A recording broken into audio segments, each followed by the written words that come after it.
Bueno, funtzio hau deribatzeko egingo dugun lehenengo gauza izango da erroa berreketa moduan jarri. Eta horrela ja berreketaren teknika aplikatu dezakegu.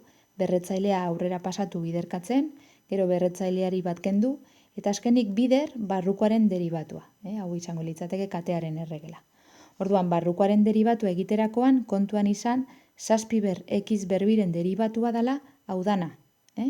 Zazpi ber x berbi, bider ln zazpi, bider x berbiren deribatua, hau da, 2x, bale? Bueno, orduan, orain, zer egiteragoaz? Bueno, lehenengo eta behin, zatiki honeri buelta emango deutzagu eta horrela berretzaile hau positiboan utziko dugu. Eta gero beste alde batetik, fijatu behar zarete zatiki honetan, biderkatzaile komun batzuk ditugula. Zazpi ber x berbi adibidez agertzen da kenkizunean eta kentzailean ere bai. Eta x berbi ere agertzen da kentzailean eta kenkizunean ere bai. Bai? Bueno, hemen daukaguna da x berriru. Baina, bueno, x berbi orduan atera dezakegu eta x bat geratuko da hemen. Orduan, venga, egitera goaz. Eta hau izango litzateke, bueno, bat zati bi, bider x berriru, zazpi x berbi, ber erdia. Bider, venga, jarriko ditugu lehenengo biderkatzaile komunak, zazpi ber x berbi, bider x berbi, bider eta begira. Lehenengo zati honetan geratuko zaigu ln zazpi bider 2x berbi.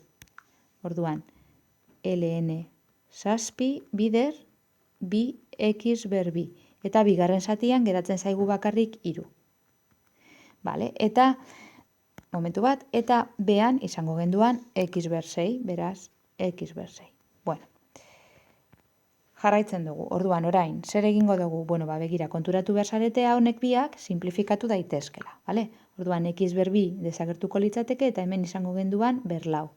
Eta gero bestalde, dana biderkatzen dagoenez, dana sartu dezakegu zatiki berdinaren barruan. Orduan, hori egiteragoaz. Orduan, izendatzailean geratuko litzaiguke 2 bider zazpi ber x berbi ber erdia, bider x ber lau.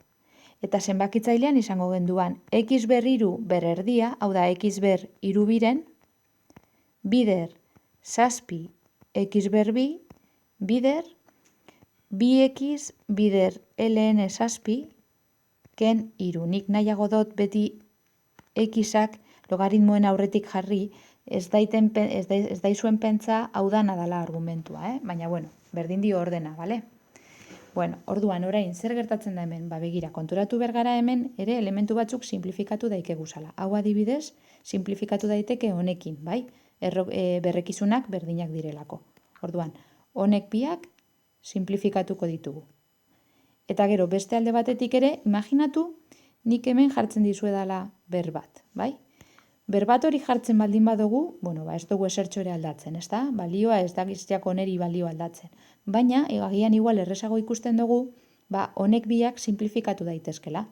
Bai, azken finean, bueno, berrekizunak bardinak dira. Orduan, egin behar duguna da, simplifikatu berretzaileak kendu. Bale? Orduan, geratuko litzeguke horrela. Simplifikazioak egin ostean, Izendatzailean, bi bider, x ber, lau keniru biren, bost biren.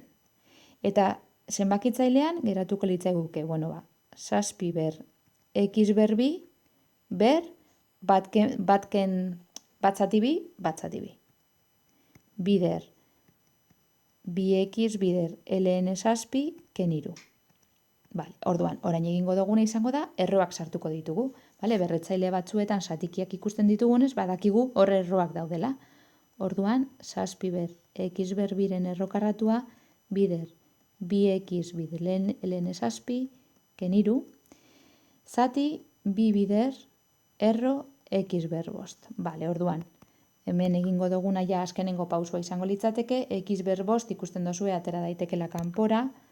Orduan, bueno, goian, zazpi, x ber biren errokarratua, bider, 2x bider ln zazpi, keniru, eta behan, bi bider x ber bi, bider erro x. Eta horrela geratuko litzateke. Konturatu naz, erratu egin nazela, hemen zehozer astu dut bidetik, eta da berbi hori, bale? 2x berbi Orduan, hemen ere 2x berbi izan beharko litzateke, zuzenduko dut. Berbi, momentu bat. Berbi, seguro zuek konturatu zaretela. Venga, horrela geratzen da.